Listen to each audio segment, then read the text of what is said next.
Hey guys, hello and welcome. आज हम बात करने वाले हैं मॉडल वर्ब के बारे में। तो मॉडल वर्ब को समझने से पहले हमें समझना होगा कि वर्ब किस चीज को कहते हैं। तो अगर हम इंग्लिश लैंग्वेज की बात करें, इंग्लिश लैंग्वेज में सबसे ज्यादा कोई अपने आप को बदलता है, कोई सबसे ज्यादा अपना रंग बदलता है, जिसे इंग्लिश जबान में हम वर्सटाइल कहते हैं। सबसे ज्यादा वर्सटैलिटी अगर किसी वर्ड में है इंग्लिश लैंग्वेज में, that is verb. Verb tense के हिसाब से, सब्जेक्ट के हिसाब से, मूड के हिसाब से, सिचुएशन के हिसाब से अपने आप को बदल लेता है। और उसी वर्सटैलिटी के हिसाब से वर्ब को सबसे ज्यादा versatile element, the most versatile element, यानी सबसे ज्यादा अपने अंदर बदलाव करने वाला अगर कोई एलिमेंट इंग्लिश लैंग्वेज में, इंग्लिश भाषा में कोई है तो वो है वर्ब। तो उसी वर्ब को, वर्ब बेसिकली कहते हैं एक्शन वर्ड्स को। हर वो लफ्ज जिसे किसी एक्शन के या किसी काम के होने का जाहिर हो, किसी काम के होने के बारे में पता चले, हम उसे वर्ब कहते हैं। और उसी वर्ब को दो मेन ग्रुप में बांटा गया है। ऐसे तो कई सारे उसको क्लासिफिकेशन किया गया, लेकिन वर्ब का जो बेसिक क्लासिफिकेशन है वो दो क्लासिफिकेशन है। The first one is helping verb and the second one is main verb. अगर हम वर्ब की बात करें तो ऑल एक्शन वर्ड्स, जितने भी लफ्ज जिसे काम के होने का बोध हो, किसी काम के कार्य के होने का जाहिर हो, उसे हम वर्ब कहते हैं। Action words are called verb. तो उसी वर्ब को बेसिकली दो ग्रुप में बांटा गया। सबसे पहला ग्रुप है हेल्पिंग वर्ब और दूसरा है मेन वर्ब। हेल्पिंग वर्ब को हम ऑक्सिलरी वर्ब कहते हैं और मेन वर्ब, तो हेल्पिंग वर्ब और मेन वर्ब में क्या फर्क है? जैसे अगर हम कोई ड्रामा, कोई प्ले, कोई मूवी कुछ देख रहे हैं तो उसमें एक लीड रोल में हमारा हीरो होता है और उसके सपोर्टिव रोल में कुछ लोग होते हैं जो उसको सपोर्ट करते हैं। तो सपोर्टिव रोल मेन रोल को यानी लीड रोल को सपोर्ट करता है, हीरो को। उसके आसपास उसके कुछ फ्रेंड्स होते हैं या और भी कुछ सपोर्टिंग एक्टर्स होते हैं जो उसको हेल्प करते हैं। In the same way helping verb कहें या ऑक्सिलरी वर्ब कहें, वो मेन वर्ब को सपोर्ट करता है। अगर मेन वर्ब एक्सप्रेस कर रहा है किसी एक्शन को, किसी काम को, तो उसको और ज्यादा इनहांस, उसको और ज्यादा बेहतर ढंग से दिखाता है हेल्पिंग वर्ब। मतलब अगर कोई एक्शन के बारे में पता चल रहा है तो हेल्पिंग वर्ब बताता है कि वो एक्शन हो रहा है या हो रहा था या हो चुका है या होने वाला है, वही सपोर्ट करता है हमारा हेल्पिंग वर्ब। तो वर्ब को दो ग्रुप में बांटा गया, सबसे पहला हेल्पिंग वर्ब और दूसरा मेन वर्ब। और इसी हेल्पिंग वर्ब को फर्दर दो क्लासिफिकेशन में बांटा गया। तो अगर हम हेल्पिंग वर्ब या ऑक्सिलरी वर्ब कहें, उसको फिर से दो ग्रुप में बांटा गया। The first one is primary verb and the second is model verb. तो अगर हम प्राइमरी वर्ब की बात करें तो प्राइमरी वर्ब जो कि ऑक्सिलरी वर्ब के अंदर आता है, बी, डू या हैव, यानी ये तीन ऐसे ऑक्सिलरी वर्ब है, हेल्पिंग वर्ब है, जो मेन वर्ब को सपोर्ट करते हैं। जैसे कि आप देख लो बी का होता है is, am, are, was, were, been, being, ये सारे बदलते रहते हैं टेंस के हिसाब से और ये सपोर्ट करता है मेन वर्ब को। अगर आप डू की बात करो तो डू क्या है? डू, डज, डिड, अलग अलग टेंस में, प्रेजेंट में डू, डज, पास्ट में डिड का यूज होता है। अगर हम हैव की बात करें तो हैव भी होता है, हैज भी होता है, हैड भी होता है। जो जितने भी परफेक्ट टेंस हैं, चाहे वो प्रेजेंट परफेक्ट हो, पास्ट परफेक्ट हो, फ्यूचर परफेक्ट हो, तीनों ही में इस हैव का यूज होता है हेल्पिंग वर्ब की तरह। तो बी, डू, हैव, ये तीनों जो है ये प्राइमरी हेल्पिंग वर्ब है या प्राइमरी ऑक्सिलरी वर्ब है जो सपोर्ट करते हैं मेन वर्ब को। और उसके बाद जो सेकंड है हमारा, जो एक और टाइप का हमारा हेल्पिंग वर्ब है, जो वो भी मेन वर्ब को सपोर्ट करता है, लेकिन वो अलग है प्राइमरी वर्ब से, वो मॉडल है, वो थोड़ा अलग है, जिसे हम सेकेंडरी भी कह सकते हैं या मॉडल वर्ब कहते हैं। तो आइए हम यही देखेंगे कि ये मॉडल वर्ब कैसे अलग है और हेल्पिंग वर्ब से। तो मॉडल वर्ब बेसिकली 13 होते हैं और कहीं कहीं 12 भी दिया होता है। तो can, could, shall, should, will, would, may, might, must, ought to, need और डेयर, ये सारे मॉडल वर्ब हैं। यूज्ड टू भी होता है 13, ये सारे मॉडल वर्ब है जो कि हेल्पिंग वर्ब की तरह ही काम आते हैं। लेकिन फर्क ये है कि अगर आप इस वर्ब को देखें, डू को, तो डू का हम डिड भी बना लेते हैं, डज भी बना लेते हैं, हम एस भी लगा देते हैं वर्ब में, ईएस भी लगा देते हैं। हैव को ही देखिए, हैव का हैड भी होता है, हैज भी होता है, हैविंग भी होता है। तो और बी का इज, एम, आर, वॉज, वर, बिन, ये सब होता है। लेकिन कैन का सिर्फ एक ही फॉर्म है, वो है कैन। शुड का एक ही फॉर्म है, वो है शुड। विल का एक ही फॉर्म होगा, वो है विल। इसी तरीके से हम यहाँ पे समझेंगे, शैल का एक ही फॉर्म है, वो है शैल। इसमें कोई एस या ईएस नहीं लगाते हैं, इसका कोई V1 या V2 या V3 या V4 नहीं होता या V5 नहीं होता, जैसे कि इन सब का V1 V2 V3 होता है। इन तीनों का, इस तरह के मॉडल वर्ब का कोई V1 V2 नहीं होता। ये जैसा है वैसा ही रहेगा। अगर हम डू डस की बात करें तो आई के साथ यू के साथ डू यूज होता है, लेकिन ही शी इट के साथ हमारा डज यूज होता है। आई हैव अ पेन, लेकिन she has a pen. Sentence बदल गया ना, आई के साथ हैव, शी के साथ हैज। लेकिन अगर हम इसमें बोलेंगे कि I can do this, she can also do this, तो आई हो, शी हो, चाहे कोई भी टेंस हो, कोई भी सेंटेंस हो, कोई भी सब्जेक्ट हो, ये जैसा है वैसा ही रहेगा, मॉडल वर्ब नहीं बदलेगा। तो सबसे पहला डिफरेंस क्या है प्राइमरी और मॉडल वर्ब में, कि प्राइमरी वर्ब अपने आप को बदलता है। प्राइमरी वर्ब टेंस के हिसाब से अपने आप को बदल लेता है, सब्जेक्ट के अकॉर्डिंग अपने आप को बदल लेता है, लेकिन मॉडल वर्ब ना टेंस के अकॉर्डिंग, ना सब्जेक्ट के अकॉर्डिंग, ना ही सिचुएशन के अकॉर्डिंग अपने आप को बदलता है। ये जैसा है वैसा ही रहेगा। एक और मेजर पॉइंट है और मेजर डिफरेंस है प्राइमरी वर्ब और हेल्पिंग वर्ब में। इसके बाद अलग अलग वर्ब यूज होते हैं। किसी के हैव के बाद मेन वर्ब के थर्ड फॉर्म का यूज होता है। डू डज या डिड के बाद V1 का यूज होता है। बी के बाद कभी V4 का भी हो जाता है, V1 का भी होता है, या फिर V4 का यानी वर्ब में ing लगा के भी हम इस्तेमाल करते हैं। तो इसके साथ अलग अलग मेन वर्ब का यूज होता है। लेकिन इसके बाद यानी अगर हम मॉडल वर्ब के बाद मेन वर्ब का इस्तेमाल करेंगे तो सिर्फ वर्ब के पहले फॉर्म का, यानी ये की पॉइंट है आपका, subject plus modal verb plus V1, यानी मॉडल वर्ब के बाद हम जिंदगी भर, जब तक ये दुनिया है, जब तक ये यूनिवर्स है, हम वर्ब के पहले फॉर्म का ही इस्तेमाल करेंगे। और प्राइमरी वर्ब में अगर आप देखें यानी प्राइमरी हेल्पिंग वर्ब में, तो वो चेंज होता है, कभी वर्ब का फर्स्ट फॉर्म भी होता है, कभी सेकंड भी, कभी थर्ड भी।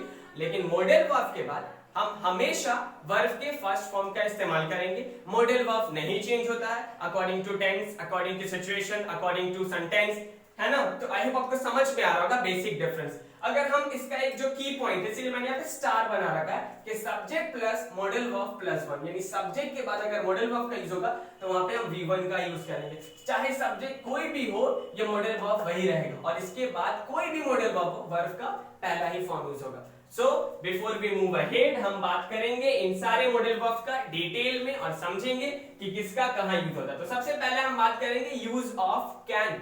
कैन आपका एक मॉडल वर्ब है, और कैन किस किस चीज को बताता है। तो अगर हम कैन की बात करें तो कैन आपका पावर बताता है, ताकत, एबिलिटी, किसी काम को करने की क्षमता, कुव्वत, उस चीज को बताता है। परमिशन, किसी चीज का इजाजत, अलाउंस, वो हमारा बताता है कैन। अगर हम बात करें हैबिट की, तो हमारा कैन जो है वो आपके हैबिट को भी बताता है। थियोरेटिकल पॉसिबिलिटी, वो चीज जो सिर्फ थ्योरी में है, एक्सपेरिमेंट करके इसको प्रूफ नहीं किया गया, वहां पे भी हम कैन का यूज कर सकते हैं। तो सबसे पहला पावर, तो even a child can defeat you. आप पहला सेंटेंस देखो, even a child can defeat you, एक बच्चा भी तुम्हें हरा सकता है, तो ये पावर है ना, उसकी पोटेंशियल की बात हुई। तो यहाँ पे ए चाइल्ड आपका सब्जेक्ट हो गया, और यहाँ देखिए आप कैन आपका मॉडल वर्ब, और डिफीट क्या है आपका वर्ब का first form, defeat you plus subject. तो कैन के बाद आया ना वर्ब का फर्स्ट फॉर्म, कैन एक मॉडल वर्ब है, और मॉडल वर्ब के बाद वर्ब के first form. Even a child can defeat. अगर हम एबिलिटी की बात करूं तो I can climb a tree, मैं पेड़ पे चढ़ सकता हूं, ये मेरी एबिलिटी है, मेरे अंदर ये क्षमता है। तो आई, सब्जेक्ट हमारा आई है, और हमारा मॉडल वर्ब कैन, और CLIMB क्लाइंब, क्लाइंब हमारा वर्ब का फर्स्ट फॉर्म है। तो modal verb plus V1, I can climb a tree, tree is the object. अगर हम यहाँ पे बात करें परमिशन की, तो लाइक कैन आई स्पीक, है ना, क्या मैं बोल सकता हूँ, इजाजत है। ये थोड़ा इनफॉर्मल है, फॉर्मल नहीं है। मे का ज्यादा यूज करते हैं परमिशन के लिए, लेकिन ये भी आप बोल सकते हैं फ्रेंड्स के साथ है, दोस्तों के साथ, रिलेटिव्स के साथ, या जहां पे आपको फॉर्मल होने की जरूरत नहीं है, जहां पे आप इनफॉर्मल तरीके से बोल सकते हैं। तो कैन आई स्पीक, तो ये देखिए आपका इंट्रोगेटिव सेंटेंस में पहले शुरू होता है यस नो टाइप में हेल्पिंग वर्ब से, और WH वर्ड वाले पहले WH वर्ड से। तो यहाँ पे हमारा हेल्पिंग वर्ब मॉडल ही है, तो can plus subject plus V1, can I speak. अगर हम बात करें हैबिट की, नेचर, लोगों का आदत होता है कुछ, जैसे ए लायर कैन चीट यू, या चीट एनीवन, एक झूठा आदमी किसी को भी धोखा दे सकता है ना। तो ए लायर, तो यहाँ देखिए ए लायर कैन, उसके बाद मॉडल वर्ब हमारा कैन यूज हुआ, उसके बाद चीट CHEAT वर्ब का पहला form, anyone, A lawyer can cheat anyone, एक झूठा आदमी किसी को भी ठग सकता है, किसी को भी धोखा दे सकता है। अगला सेंटेंस है एनीबडी कैन मेक मिस्टेक्स, हर कोई गलती कर सकता है। तो देखो ये एक थ्योरेटिकली बताया गया, ऐसा कोई एक्सपेरिमेंट नहीं किया गया कि हाँ दुनिया का हर इंसान गलती कर सकता है, कुछ होंगे जो नहीं भी करते हैं। तो थ्योरेटिकली पॉसिबल अगर कोई चीज है, यानी थ्योरेटिकल पॉसिबिलिटी किसी चीज में है, तो हम उसमें कैन का यूज करते हैं कि एनीबडी कैन मेक मिस्टेक्स, कोई भी गलती कर सकता है। तो इससे हम यही सीखते हैं कि अगर कैन का यूज करना हो तो कैन का use power, ability, permission, habit या वो चीजें जो थ्योरेटिकली पॉसिबल वहां इस्तेमाल करेंगे। कैन चाहे सब्जेक्ट कोई भी हो, ए चाइल्ड हो, आई हो, ए लायर हो, एनीबॉडी, सबके साथ हम कैन को यूज करेंगे और उसके बाद वर्ब का फर्स्ट फॉर्म यूज करेंगे, जैसे can defeat, can climb, can speak, can cheat, can make. I hope आपको समझ में आया होगा। तो before I move ahead, if you feel like writing down you could write it down.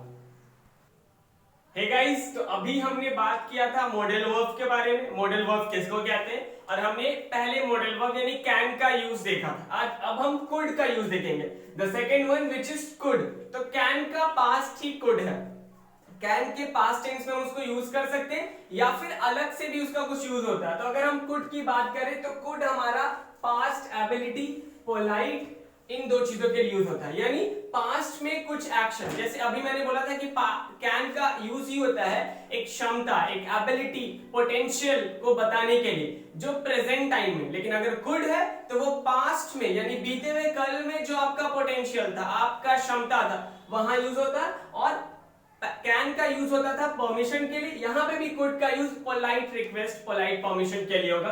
तो सबसे पहला है कि मैं मैच जीत नहीं सका या मैं मैच जीत नहीं पाया। हो सकता है आपसे अच्छी टीम खेल रही थी, इस वजह से मैं मैच नहीं जीत पाया, तो I could not win the match. ये देखिए कुड में नॉट लग गया तो कुड नॉट हो गया, और उसके बाद मॉडल वर्ब के बाद तो हम जिंदगी भर वर्ब के फर्स्ट फॉर्म का ही फॉर्म देंगे। तो I could not win the match, मैं मैच जीत नहीं सका। दूसरा पास्ट एबिलिटी क्या है कि जब मैं 12 साल का था तब भी मैं इंग्लिश बोलता था। तो when I was 12, यानी कि when I was 12 I could speak English, when I was 12 I could speak English, यानी ये पास्ट बता रहा है। मतलब I could, it means I was able to, मैं इस लायक था कि बोल पा रहा था, तो I was able to या फिर I could speak English when I was 12। तो पास्ट की एबिलिटी को बताया जा रहा है यहाँ पे। अगर इसी सेंटेंस को ऐसे बोल दूं कि आई कैन स्पीक इंग्लिश, तो ये आपके प्रेजेंट की एबिलिटी को बताया जा रहा है। और यहाँ पे मैंने देखा could not win the match. अगर आप पोलाइट रिक्वेस्ट की बात करें तो कुड आई हेल्प यू, क्या मैं तुम्हारी मदद कर सकता हूँ, जैसे हम लोग बोलते हैं can I help you, may I help you. तो उसी तरीके से कैन और मे दोनों ही से ज्यादा फॉर्मल कुड है, कुड बहुत ज्यादा फॉर्मल तरीके से यूज होता है। तो कुड आई हेल्प यू, यहाँ देखिए could plus subject plus V1, could I help you, क्या मैं आपकी मदद कर सकता हूँ, ये पोलाइट वे में बोला गया क्वेश्चन मार्क। तो हमने देखा कुड का यूज पास्ट की एबिलिटी और पोलाइट रिक्वेस्ट के लिए होता है। अगर हम बात करें शैल की, हमारा जो अगला मॉडल वर्ब है, तो शैल एक फ्यूचर टेंस का हेल्पिंग वर्ब भी है, वहां भी यूज होता है। आई वी के साथ हम शैल का यूज करते हैं। जैसे कि 4-5 लोग रेडी हो चुके, उन्हें कहीं जाना है, तो हम बोलते हैं चले फॉर्मल वे में या फिर ऐसे। तो शैल वी गो, क्वेश्चन होता है ना, चले शैल वी गो, तो यहां मैंने लिखा शैल वी गो, मतलब हमें चलना चाहिए, वी शुड गो या फिर शैल वी गो। अगर हम लोग घर जाते हैं और बहुत ज्यादा थक जाते हैं या फ्रेश होते हैं स्कूल से या क्लासेस से घर पहुंचते हैं, तो मम्मी कहती है कि खाना लगाऊं, तो उस चीज को हम लोग कहते हैं शैल आई सर्व द फूड। मम्मी कहते हैं ना कि खाना लगाओ, तो शैल आई सर्व द फूड एक तरीका है। शैल में हम इस तरीके से फॉर्मल तरीके से बोल सकते हैं, तो शैल आई सर्व द फूड, है ना। तो आई और वी के साथ आप देख लो शैल का यूज होता है। लेकिन जब बात स्ट्रॉन्ग प्रॉमिस की होती है, एकदम स्ट्रॉन्ग प्रॉमिस, एक वचन जो बहुत ज्यादा मजबूत हो, डिटर्मिनेशन, यानी आपने किसी चीज को ठान लिया है कि आपको करना ही करना, जिसको हिंदी में लोग कहते हैं दृढ़ निश्चय, एक संकल्प, एक आपने किसी चीज को ठान रखा है कि मेरे को करना ही करना, तो डिटर्मिनेशन। या फिर थ्रेट, THREAT, यानी एक धमकी किसी ने आपको दे रखा, तो वहां पे हम लोग आई वी के अलावा थर्ड पर्सन यानी ही शी इट के साथ भी हम लोग यूज कर सकते हैं शैल का। जैसे you shall apologise for that, तुम्हें इसके लिए माफी मांगना ही होगा, you shall apologise for that. तो यहाँ पे देखिए यू के साथ हम लोग विल का यूज करते हैं, तो यहाँ पे शैल का यूज हो गया, you shall apologise for that. तो ये देखिए अपोलोजाइज मतलब होता है माफी मांगना, तो you shall apologise for that, तुम्हें उसके लिए माफी मांगना ही होगा, क्योंकि ये यहाँ पे आप उसको स्ट्रांगली तरीके से बोल रहे हैं। अगला सेंटेंस है डू इट और यू शैल बी फाइंड, इसको अभी करो नहीं तो तुम पे फाइन हो जाएगा। Do it you shall B find, FINED, find, you shall be fine. तो यहाँ देखो एक थ्रेट है, एक धमकी है, तो यहाँ पे दोनों के साथ, यू के साथ हमने शैल का यूज किया। अगर ही होता तब भी शैल हो जाता, शी होता तब भी शैल हो जाता। तो जब स्ट्रॉन्ग प्रॉमिस, डिटर्मिनेशन और थ्रेट की बात होती है तो हम लोग थर्ड पर्सन यानी जिसके साथ शैल का यूज नहीं भी करते उसके साथ भी करेंगे। तो you shall apologise for that, do it और you shall be fine. Now moving to the next one which is should. अगर हम शुड की बात करें, जो कि ये भी एक मॉडल वर्ब है हमारा, तो शुड का इस्तेमाल ही हम लोग एडवाइस, किसी को सलाह देने के लिए, सजेशन, किसी को मशवरा देने के लिए करते हैं। मोरल ड्यूटी, आपका एक नैतिक कर्तव्य, आपका एक ड्यूटी, एक फर्ज है जो आपको करना चाहिए फैमिली के लिए, सोसाइटी के लिए, देश के लिए, है ना। पॉसिबिलिटी, किसी चीज के होने की जब संभावना होती है तो वहां भी हम शुड का यूज करते हैं। और एक्सप्रेशन, एक्सप्रेशन यानी एंगर या फिर कोई फर्क ही नहीं पड़ रहा है, केयरलेसनेस या अलग तरह का जो एक एक्सप्रेशन आप एक्सप्रेस कर रहे हो, वहां पे भी हम लोग शुड का यूज करते हैं। हम एक एक सेंटेंस को देखेंगे। तो सबसे पहला एडवाइस की अगर बात करूं तो यू शुड सिट प्रॉपर्ली, तुम्हें ढंग से बैठना चाहिए। आप किसी को एडवाइस दे रहे हो, ढंग से बैठो, यू शुड सिट प्रॉपर्ली। तो यहाँ देखो शुड, शुड के बाद वर्ब का first form, you should seat properly. यहाँ पे सब्जेक्ट कोई भी हो जाए शुड का शुड ही रहेगा, ही, शी, इट, कुछ भी। तो यू शुड सिट प्रॉपर्ली। अगला आप उससे सजेस्ट कर रहे हैं कि हमें या तुम्हें ईमानदार होना चाहिए, तो यू शुड बी ऑनेस्ट। यहाँ देखिए शुड के बाद वर्ब का फर्स्ट फॉर्म सिट, यहाँ पे यू शुड बी ऑनेस्ट, तो ऑनेस्ट बी के फॉर्म में आता, आई एम ऑनेस्ट, मैं ईमानदार हूं। तो शुड के बाद वर्ब का फर्स्ट फॉर्म यानी बी, एम जो है बी का फॉर्म है, तो यू शुड बी ऑनेस्ट, तो मैं ईमानदार होना चाहिए। अगला सेंटेंस मोरल ड्यूटी, कि हमें अपने माँ बाप की, अपने पेरेंट्स की इज्जत करनी चाहिए, तो वी शुड रेस्पेक्ट, तो should plus V1 respect our parents, हमें अपने माँ बाप की इज्जत करनी चाहिए, we should respect our parents. Possibility, किसी से आप पूछ रहे हो कि आपका फ्रेंड कहाँ होगा इस वक्त, तो कहते हैं शायद वो घर पे होगा, उसे घर पे होना चाहिए, तो he should be at home, है ना, he should be at home, उसे घर पे होना चाहिए। उम्मीद जता रहे कि ये टाइम है, शायद उसके स्कूल से या कॉलेज से आने का वक्त है, तो अभी घर पे होना चाहिए, he should be at home. आप ट्रेन स्टेशन पे खड़े हो और ट्रेन के आने का टाइम 8:30 बजे और ट्रेन आने वाला 8:29 या 8:31 हो चुका है और आप कह रहे हो ट्रेन शुड बी कमिंग, यानी ट्रेन को आना चाहिए, ये एक पॉसिबिलिटी है, train should be coming, train आ रहा होना चाहिए, यानी हमें दिख नहीं रहा है, जरूर वो पहुंचने वाला होगा हमारे इस स्टेशन तक, तो ट्रेन शुड बी कमिंग। यहाँ देखिए शुड के बाद वर्ब के फर्स्ट फॉर्म का इस्तेमाल हुआ है बी, उसके बाद V4 का हुआ है, यानी काम में ING लगाया गया, लेकिन यहाँ पे तो V1 ही है, शुड प्लस V1, यहाँ पे भी शुड प्लस V1, तो train should be coming. Expression, कभी कभी आपको कुछ खबर देता है या कोई न्यूज देता है जिससे आपको कोई फर्क ही नहीं पड़ता, तब कहते हैं मैं क्या करूं, then what should I do, मैन बहुत बार बोलते हैं व्हाट शुड आई डू, मैं क्या करूं, व्हाट शुड आई डू। तो आई होप आपको समझ में आया कुड, शैल और शुड, ये कुछ मॉडल वर्ब्स है जिसका मैंने यहाँ पे इस्तेमाल किया। इसके भी आगे हम कुछ मॉडल वर्ब का इस्तेमाल भी आपको बताने वाले। If you feel like writing तो आप इसे नोट कर सकते हैं before we move ahead. So let's move ahead. अभी तक हमने बात कर रहा था, लास्ट हमारा मॉडल वर्ब था should. Now coming to our fifth and sixth modal verb. Fifth one is must. अगर हम मस्ट की बात करें तो मस्ट तो नाम से ही जाहिर होता है कि something which is most important, something which is obligatory, something which is necessary, जो जरूरी है हमारे लिए। तो हम लोग मस्ट का यूज करते हैं स्ट्रॉन्ग एडवाइस, जहां पे आप किसी को एडवाइस देते हो लेकिन बहुत जोर तरीके से स्ट्रांगली आप रिकमेंड करते कि तुम्हें ये करना चाहिए। ऑब्लिगेशन, ऑब्लिगेशन यानी ड्यूटी, आपका कर्तव्य जो आपको करना चाहिए, जो कि मस्ट है। कंक्लूजन, किसी बात से किसी नतीजे पे अगर आप पहुंचते हैं, किसी रिजल्ट पे आप पहुंचते हैं, कंक्लूड करते हैं और वो कंक्लूजन आपका बहुत सही है, बहुत सटीक है, तब हम मस्ट का यूज करते हैं। जैसे हमारा पहला है कि डॉक्टर हमें बहुत बार एडवाइस देते हैं कि आपको दवा टाइम पे लेना चाहिए, तो ये हमें एडवाइस क्या कर रहे हैं, हल्के में कर रहे हैं क्या, बल्कि स्ट्रांगली एडवाइस कर रहे हैं कि हाँ हमें दवा टाइम पे लेना चाहिए, नहीं तो हम अच्छे नहीं होंगे। तो डॉक्टर हमें कहते हैं ना you must take medicine, medicine यानी दवा लेना का ही होता है, यू मस्ट टेक मेडिसिन, आपको दवा टाइम पे लेना चाहिए। तो यू मस्ट, मस्ट के बाद V1 आ गया, take medicine, you must take medicine in time. और यहाँ पे बहुत से लोगों के मन में कंफ्यूजन होता है कि वक्त पे होना किसी चीज को, तो ऑन टाइम नहीं बल्कि इन टाइम होता है, प्रीपोजिशन हमेशा इन टाइम ही यूज होता है। तो you must take medicine in time, आपको वक्त पे ही दवा लेना चाहिए। अगर हम दूसरे की तरफ आते हैं, दूसरे सेंटेंस की तरफ, तो she must answer all the question, उसको सारे सवाल का जवाब देना है, नहीं तो वो पास नहीं होगी अगर एक भी सवाल का जवाब नहीं देती है। तो यहाँ पे एक ऑब्लिगेशन है जो करना ही करना है उसे, और वो भी मस्ट। तो she must answer all the questions. यहाँ देखिए आंसर आपका V1 है और मस्ट मॉडल वर्ब, तो she must answer all the question. यहाँ पे अगर हम आते we must respect our parents, इससे ठीक पहले हमने शुड में देखा था कि we should respect our parents, हमें अपने माँ बाप की इज्जत करनी चाहिए। तो यहाँ पे मस्ट लग गया, मतलब जब आप किसी चीज को और ज्यादा जोर डालकर कहना चाहते हो, और ज्यादा नेसेसिटी आप दिखाना चाहते कि ये और जरूरी है, तो याद रखिए शुड और मस्ट में यही फर्क है। शुड जब भी हम बात करते हैं मतलब हमें किसी चीज को बस एडवाइस दिया, और जब हम उस चीज पे और ज्यादा जोर देते हैं, स्ट्रांगली कहते हैं उस चीज को, तो हम मस्ट का यूज करते हैं। We must respect our parents, हमें अपने माँ बाप की इज्जत करनी चाहिए। Next conclusion, he must be a thief, है ना, उसने कुछ चोरी कर लिया और भाग गया, और कई बार ऐसा कर चुका तो हम लोग कहते हैं पक्का वो चोर है, बहुत बार हम लोग कहते हैं पक्का वो चोर है।